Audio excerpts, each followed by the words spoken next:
I'm divorcing you, and you need to go to your parents because I have a new girlfriend and I'm going to live with her.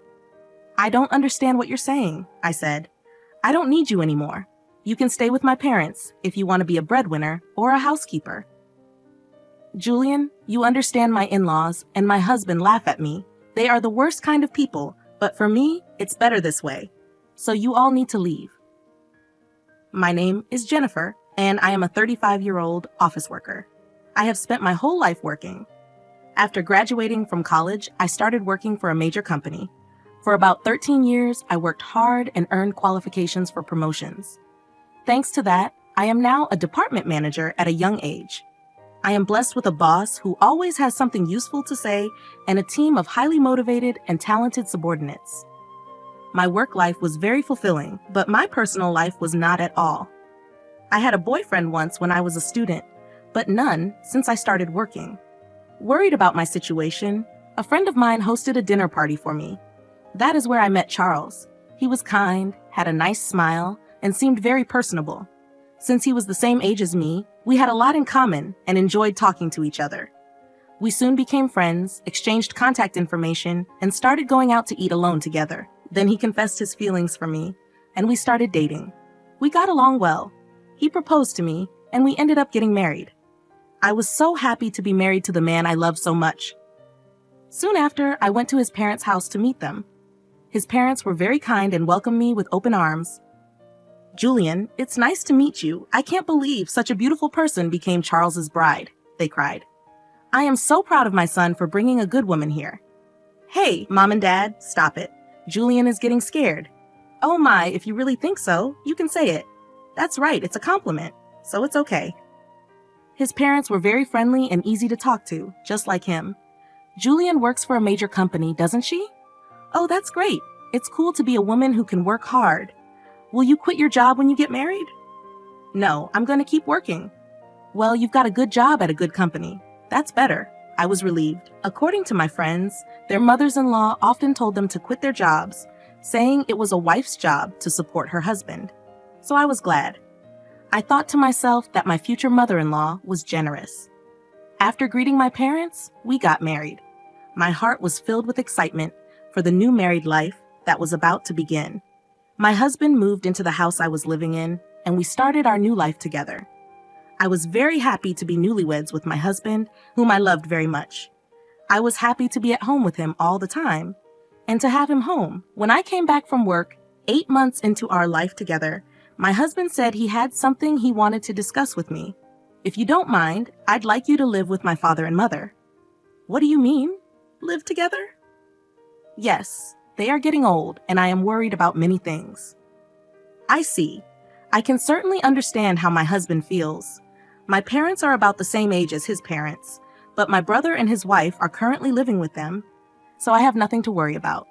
However, my husband is an only child, so it is understandable that he is concerned about his parents. Does this mean we are living with my in-laws? Yes, it would. But do they have a room available for us? They use every room for some reason or another. About that, if you like, I think it would be a good idea to renovate my parents' house and make it a 2-family house. 2 families? Yes, if we do that, it will be much cheaper than buying a new house. We can live in a beautiful and spacious house while still maintaining our privacy. Right, I see.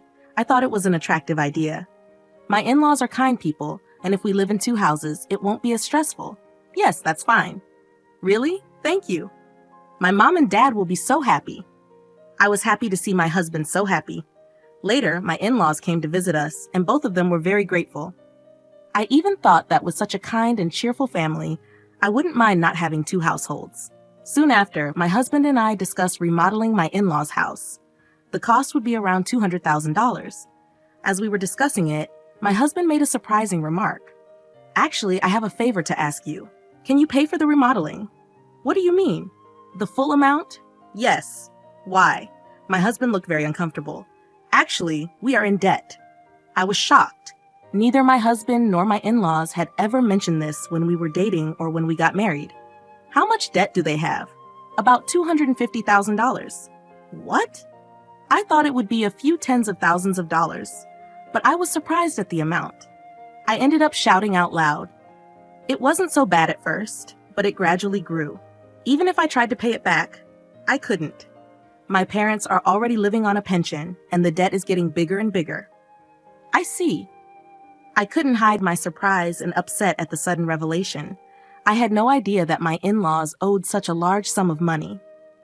Jennifer, I need a favor. Will you help me pay off my father's debt? They can't afford it anymore, and I don't make a very good salary either. Then isn't it going to be tough to renovate the house and live together as two families? No, that's important, so let's go ahead as planned. You have asked me to pay for the remodeling and your father's debt. I'm on the hook for $250,000. I know I'm talking about difficult things, but I want to take care of my life with you, Jennifer, and I want to protect my mom and dad. It's because I love both my parents and you. I'm sorry I'm being greedy, but if you really love me, please help me. I'll pay you back little by little. I was very upset. My husband and my in-laws had no one to turn to but me. I knew my husband really loved me, but I felt deceived by his words. Love is blind, I thought. Okay, I'll pay for it. I agreed. My husband said, "Thank you so much," and shook my hand. He told my in-laws, and later they came to our house to apologize. My mother-in-law even cried tears of joy. I have to do my best from now on, I thought. I had to take over my in-laws' debt and was determined to do it. Although I had some savings, I was afraid to pay it all at once, so I decided to pay $60,000 from my savings and then the rest in installments. My in-laws joined us to discuss the repayment. I explained my plan for installments, and they said I could do whatever I wanted. Why don't you transfer the money directly to the account for debt repayment? We're not very good at managing money, and I'm a little afraid to transfer a lot of money, my husband said. My in-laws nodded. It would be time-consuming for me to transfer the money to my in-laws' account and then for them to transfer it to their repayment account. Since it was a large sum, I didn't want the money to get lost in the process, so I agreed to transfer it directly. Once the conversation was settled, my in-laws looked very relieved. Now we don't have to be afraid of the monthly debt collection. It's been really scary. Dad and Mom, you should thank Jennifer properly. Well, I can't tell you how many times I thanked you. I can't thank you enough. Thank you so much. I'm so glad Julian became his wife. No, I said. I was happy that my in-laws were happy. However, I felt a little uncomfortable because I thought they might see me as just a money source. Even though I felt a bit bad, I wanted to take care of my beloved husband's family. With that in mind, I began to make the payments and we remodeled our house, making it a two-family home. We started living together in a beautiful and spacious house. My in-laws were very happy and my husband's eyes lit up at the new house. I enjoyed cooking in the new kitchen and was glad we did the remodeling. It was more convenient and closer to work, which shortened my commute and gave me more free time. I could use that time to study. I worked hard every day to pay off the debt. However, something bothered me. My husband did not help pay off the debt at all. When I asked him about it, he said his salary was not enough. I asked to see his pay stubs, but he refused, so I didn't know how much he earned. I worked hard for about a year to pay off the debt. One day, my in-laws asked how much money was left to repay. If it's been a year, you haven't paid back that much, right? Well, we've paid back about $60,000 this year, so the remainder is roughly $180,000. My in-laws were extremely surprised. What? You paid back that much, Julian? That's amazing. At this pace, you'll finish paying off the loan in about 5 years. If I work hard, I'll be able to pay it off, I replied. Thank you so much, my in-law said, crying and happy. Seeing them so happy made all the hard work worth it. A few days later, I faced an unexpected situation. I had to work overtime, so I told my husband I would be home late. However, the work went smoothly and we finished on time. I hurried home, planning to cook dinner for my husband. When I opened the front door, I saw my in-laws' shoes. Oh, my in-laws are here, I thought. I walked toward the living room and heard my in-laws and my husband talking. You were right to marry that woman, weren't you, Charles? You did great. I can't believe you got a woman with that much money. When I heard she works for a big company, I was really careful and seduced her. You should be more grateful. You should be more grateful. Oh my, you're one of the people who created that debt. What? But I owe the least. What are you talking about? How much did you spend on horse racing? Your gambling is terrible.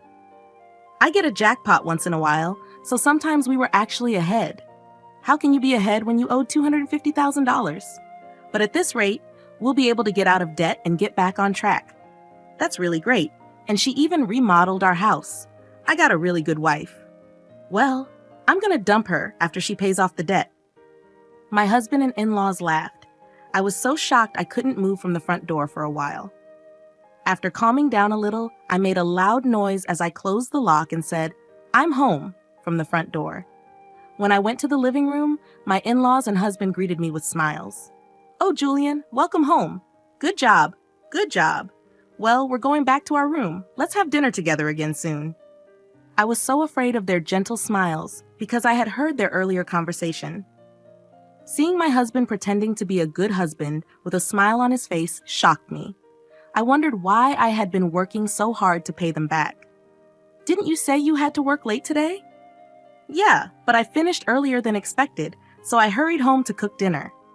I tried my best to act calm until dinner so my husband wouldn't realize what I had heard. Later, when my husband was taking a bath, I stayed in my room. I cried alone, crying as hard as I could. My tears turned into a resolve to get back at my husband and in-laws. From then on, I acted quickly.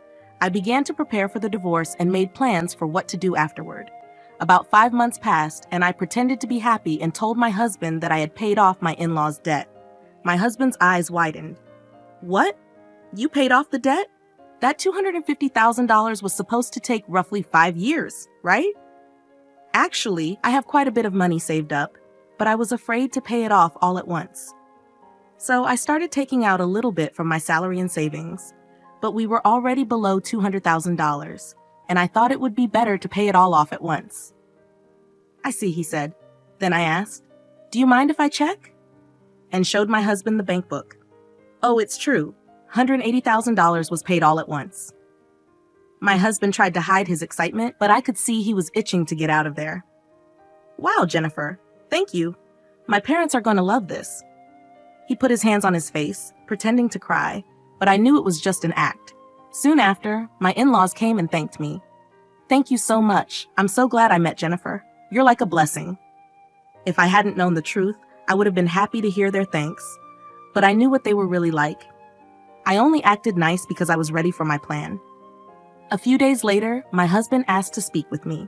He looked very serious. "What's going on?" I asked. "I'm sorry, Jennifer, but you have to leave me." "What do you mean?" I acted surprised on purpose. "I have a new girlfriend." "What?" "I'm going to live here with her, so I'm divorcing you.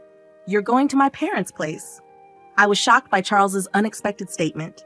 I knew from overhearing their earlier conversation that my husband would leave me once the debt was paid, but I didn't expect him to openly declare his infidelity. "What do you mean by sending me to your parents' place?" "I don't really understand," I said. My husband's mood turned sour. "You're not very understanding at all. I don't need you anymore. But as a breadwinner or a housekeeper, I can keep you here." Then the front door opened and my in-laws came in. "Charles, did you finally tell her?" "Yeah, I told her." "I wish I could have been there for that moment. You can come to our house if you do the chores for us. Of course, we'll charge you rent." My in-laws and husband laughed at me. They were the worst people ever. "All of you need to leave," I said. My in-laws rolled their eyes at my comment. "What are you talking about? Have you forgotten? I can easily pay for the renovation myself. You changed the name of the house to mine, so I have the rights to this house. I could decide who lives here and who has to leave." My in-laws' faces turned pale at my comment. They finally remembered about the house title. I was really dumbfounded. "I'm sorry, but you can't live here anymore. If we get divorced, you'll be strangers," I said. My in-laws realized the seriousness of the situation, but my husband, not wanting to be outdone, retorted, "But you took over our debt and paid it in full. You're the one losing money. If we had no debt, we could at least afford a new place to live." "That's true. Thank you for letting us live in a nice house while you pay our debts," my in-laws and husband said. "I'm sorry, but I didn't pay off the rest of the $180,000 debt," I replied. "What? No. But you had money missing from your bank book," they exclaimed. "That was just a separate account I created and moved money around in.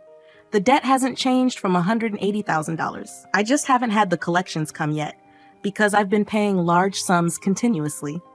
But it's time for them to come, so you are responsible for paying the rest, I explained. My husband and in-laws were shocked. Then I warned them, Charles, you told me you were having an affair, so you should pay out money. I'll charge your partner for the affair too. Oh no, she went out with me because she thought I had money and a house. If I have to pay alimony, she'll dump me. He confessed. I don't care about that. No, I apologize. Please don't leave us, my husband pleaded. He was afraid of being dumped by his lover, and my in-laws were afraid of being left by me. They were truly selfish. I have nothing to do with you people anymore, no matter what you say. I have also put this house on the market. I will also have you pay the $120,000 debt I paid on your behalf through my lawyer, I stated. My in-laws froze, stunned by the loss of everything they had. I then demanded a divorce and alimony from my husband through my lawyer. I also demanded alimony from his lover and $120,000 from my in-laws for what I had paid. Actually, that renovated house sold for about $400,000. It was in a good location, and a family looking for a duplex bought it at a good price. I had to pay $320,000, which included the $120,000 debt and $200,000 for the renovation. However, I ended up gaining $80,000 from selling the house. Additionally, I received alimony from my ex-husband and his affair partner, which greatly improved my financial situation. On top of that, I got a $120,000 payment from my ex-parents-in-law. I ended up benefiting the most from this situation. I believe this is fair because the damage I suffered was significant enough to make me distrust people. Initially, I had savings because I was learning how to invest with the goal of paying off my in-laws' debts as quickly as possible. Since I had substantial savings to begin with, I invested tens of thousands of dollars, and my assets grew significantly in about a year. Additionally, I received a raise at work, so my earnings increased. Because of my savings and investments, I was able to take such drastic steps. My former in-laws ended up back in debt and lost their house, but they deserved it for deceiving me. People who cheat others should face the consequences. This experience has taught me to be more cautious and develop a better sense of judgment about people. Moving forward, I will continue to save and increase my assets so I can live a comfortable life in my old age. I want to make happy memories with people I can truly trust. For example, I started by focusing on improving my financial knowledge. I took courses and read books about investing and personal finance. This helped me make informed decisions about where to invest my money. Over time, I diversified my investments, spreading them across different asset classes like stocks, bonds, and real estate. This strategy helped grow my wealth steadily and securely. Furthermore, I took advantage of opportunities to advance my career. I sought out additional training and certifications related to my field. These efforts paid off when I received a significant promotion and raise. The increased income allowed me to save more and invest more aggressively. Through all of this, I remained focused on my long-term goals. I wanted to ensure that I could retire comfortably and enjoy my later years without financial worries. I also wanted to be in a position to help my loved ones if they ever needed support. This vision kept me motivated and disciplined. Eventually, my efforts paid off. I was able to buy a beautiful home in a great neighborhood. I also traveled to places I had always dreamed of visiting. More importantly, I built strong relationships with friends and family who truly cared about me. These connections brought me joy and fulfillment. Looking back, I realized that the challenges I faced with my ex-husband and in-laws taught me valuable lessons. They pushed me to become more self-reliant and financially savvy. They also helped me appreciate the importance of surrounding myself with trustworthy and supportive people. In conclusion, I transformed a difficult situation into an opportunity for growth. By focusing on my financial health and personal development, I created a better future for myself. I hope my story inspires others to take control of their lives and make positive changes.